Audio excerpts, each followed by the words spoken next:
Kia ora Shore Vineyard family. Welcome to week 3 of lockdown. Hope you're all settled in your homes. My name's Zoe and I run the youth group here at Shore Vineyard, albeit online at the moment, but it's really great that you've tuned in and that we're doing this together today from afar. First, we just wanted to get a few bits of information to you in your bubbles, so let's crack into it.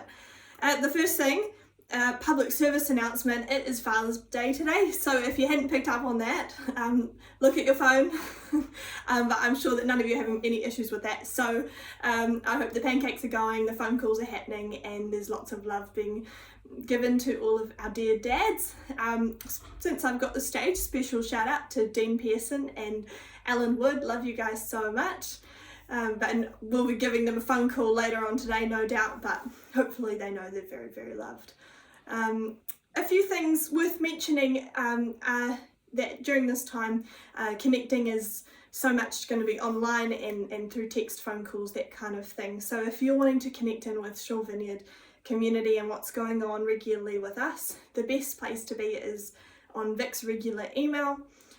Through our database, which you can sign up through our website or get information, and then we also have a Facebook page called our Whara Nui page, and that's where we can share concerns and joys and all sorts of other updates of what's going on. So really encourage you to get onto that page. If you're not on it, ask someone who's part of the church and we will let you know. And if you're not part of the church, just inquire through our Facebook page is probably the easiest way.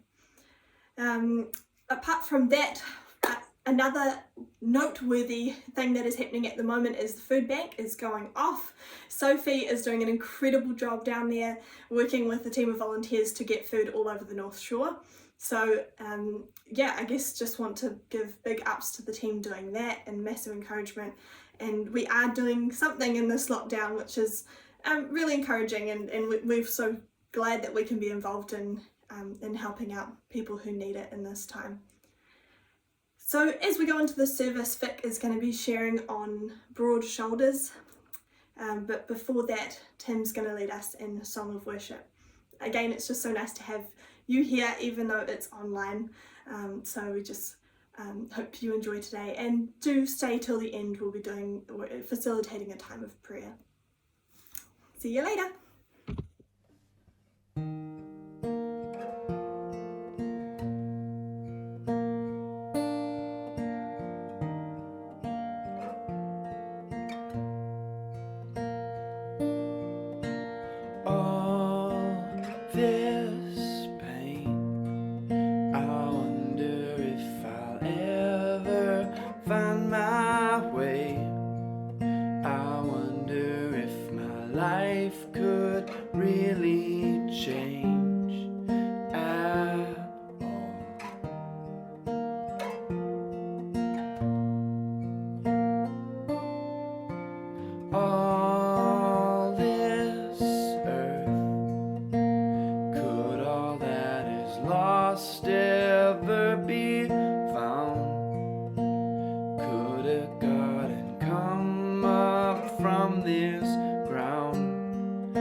You make beautiful things.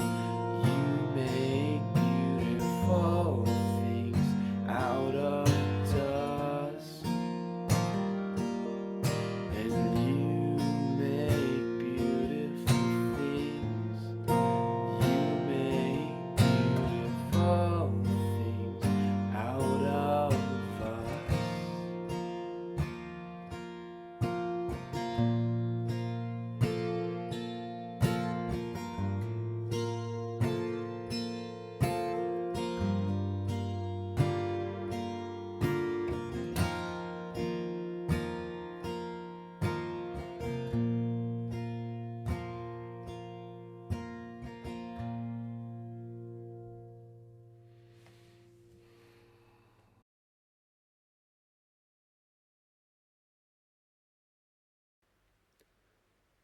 Well, no mai, haere mai everyone, and welcome to the third of our Sunday lockdown services, wherever you are in bubbles or whether you're on a Zoom call, whether you're alone or whether you're with a family. I want to bring you greetings today as we continue with what we call kai, kororo and karakia. Our idea is that we would eat together, we'd find a time where we can eat together, where we could kororo, where we could have a conversation about something that's a really significant idea that will help us. And that as appropriate, we karakia or pray for each other, those in our bubbles and those outside. And today, of course, is Father's Day, which is an important day. And I want to bring greetings to our dads and our granddads who are out there. And I do hope that you'll get looked after royally today. Whether your kids are within your bubble or whether they're outside sending love and attention to you in some way. God bless you today, all of you dads and granddads. And it's this Father's Day idea that really prompted me as part of our Why God series in term 3 to talk about what I'm going to call today broad shoulders. The broad shoulders of those important people who walk with us in our lives, sometimes just for seasons of our lives and sometimes as long as we live. And in some cases, those are our dads or our mums or our family members, those are close to us. And in others, we maybe have to search a little wider to find those influential people in our lives. And I just want to talk a little bit about that today. But let me introduce you to my dad. This is Don Francis. My dad, he died about 5.5 years ago, and I miss him to this day, and particularly on a Father's Day, of course, we're thinking of those who have departed. Dad was a great influence in my life, and he said some things that have really stayed with me over the years. I was thinking about it this week, and one of the things that Dad said to me once was it actually involved church and my reluctance to go to church as a 10-year-old. I'm sure most 10-year-olds have a reluctance to go to church from time to time. And I thought with genius that I announced to Dad that I didn't want to go to church today because it was boring. I'm sure I'm not the only 10-year-old who has come to that conclusion. And I remember my dad so vividly in that he didn't get upset by that or anything, but he said to me, you know, there are some things in life that we don't do just because we think it's the greatest thing to do or because it's convenient or because we want to do it right now, but we do it because it's the right thing to do. We do it because it's good for us. And that just made perfect sense to me as a 10-year-old, as indeed it makes perfect sense to me the best part of 50 years later. As I tell that story today, it still means something to me because my broad-shouldered dad has given me some advice that's been helpful.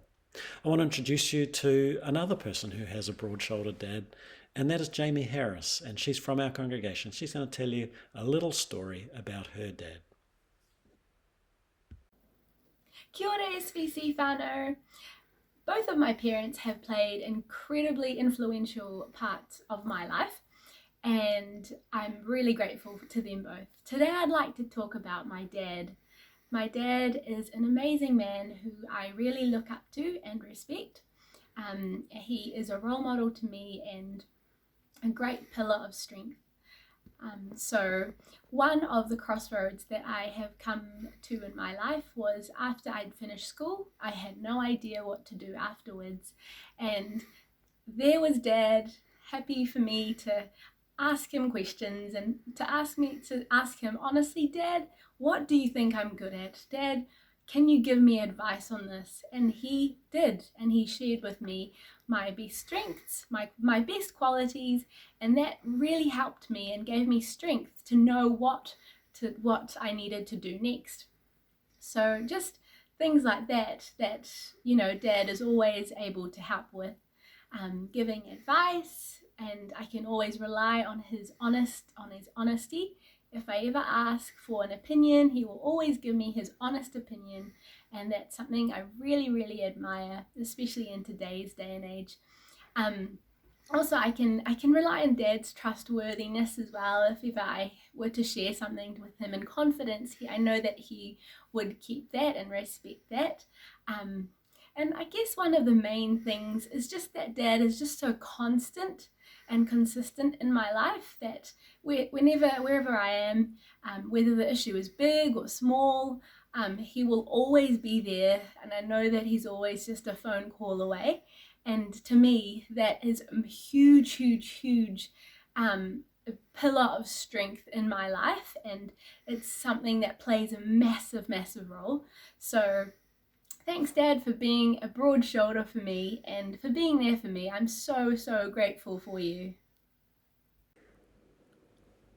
No mai, hoki mai everyone, welcome back, and thank you Jamie for sharing that wonderful story about your dad, and to Laurent and Renee, who are part of our Shore Vineyard whānau, and I'm sure will be listening this morning or some other time.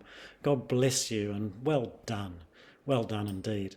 There's a rightness, isn't there, when you hear a story of a family which echoes something of Paul's celebration in the book of Timothy, when he talks about the handing down of faith from a grandmother to a mother to a child, and the sense of generations who pass on the wisdom and knowledge and love of generations to the next generation, who in turn pass it on to the generation following them.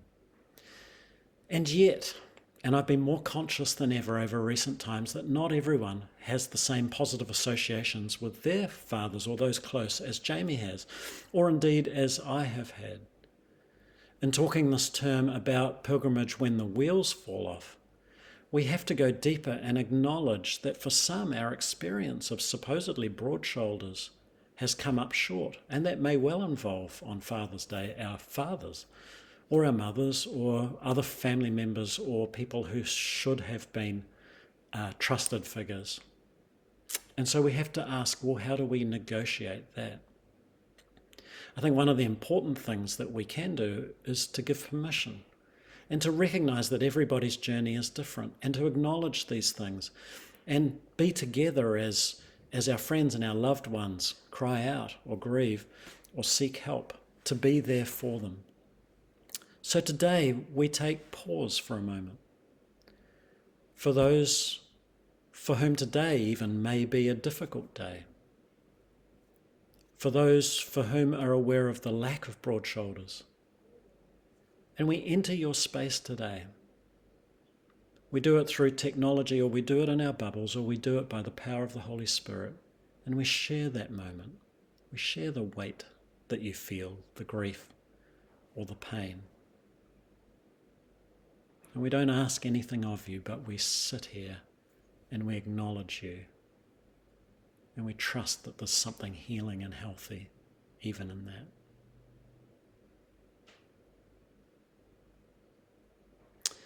I think it's in the sharing that we discover another key, really, of traversing this very tricky terrain, because it invites us to look around us and think, well, the broad shoulders that I expected may not have eventuated in the way that I thought, but I wonder if there are others who can play that sort of part in our lives.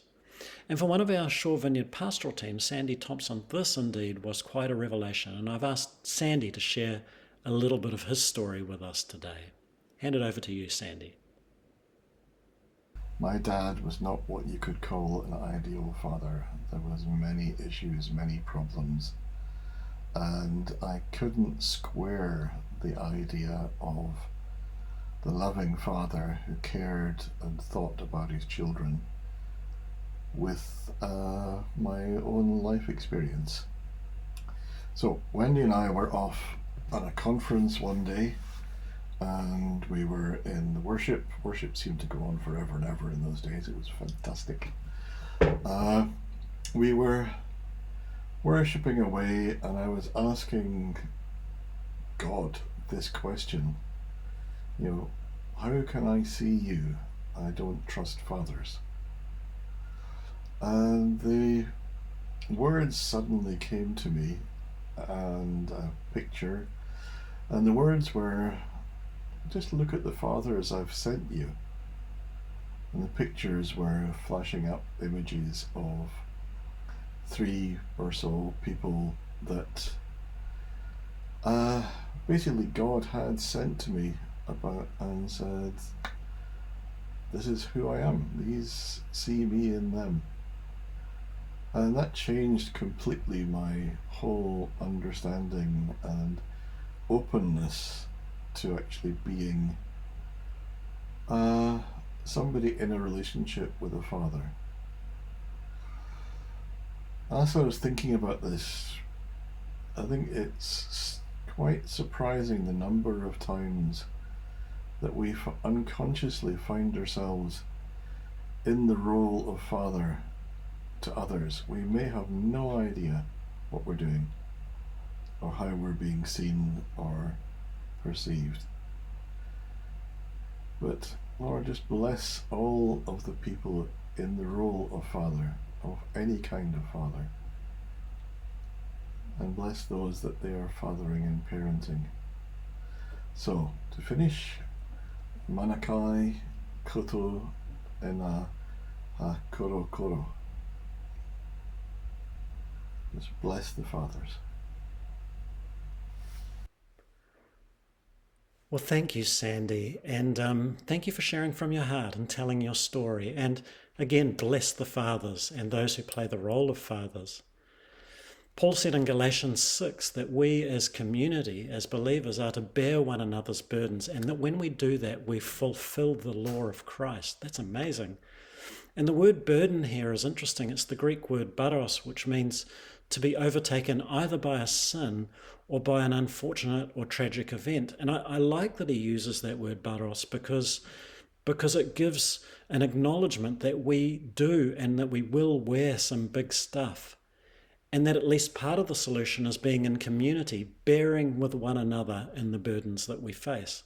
And as Sandy says, we will find unexpected broad shoulders that carry us along or have carried us along. And we will also find, slightly sobering and yet inviting, that we ourselves will unexpectedly be broad shoulders that can carry along others for a season or for a long time. I've found, for example, there have been times when I haven't been able to pray, but others have prayed faithfully for me. And there have been other times where others have not been able to pray, and I have been a faithful prayer alongside them. I've also loved the last 2 online services that we've done over the last 2 Sundays. 2 weeks ago, Fran talked about the desert. And last week, Makarita talked about emotional and mental health, taha hinenaro. And I want to encourage you to go back to the resources that Fran and Makarita just put together, because they may help you on this journey as well, on this broad-shouldered journey. For today, though, I hope that what I've shared and what we've heard from Jamie and Sandy is an invitation for you to korero. And today you'll see on the screen in a moment 3 questions, which I'm hoping will be thought-provoking for you today, but also through the week. The first one is, whose broad shoulders am I grateful for today? It's good to be grateful. The second one is, what absence of broad shoulders is causing me pain today? And then, and importantly, the last one is, how can I take that gratitude and that pain and take it to a broad-shouldered God?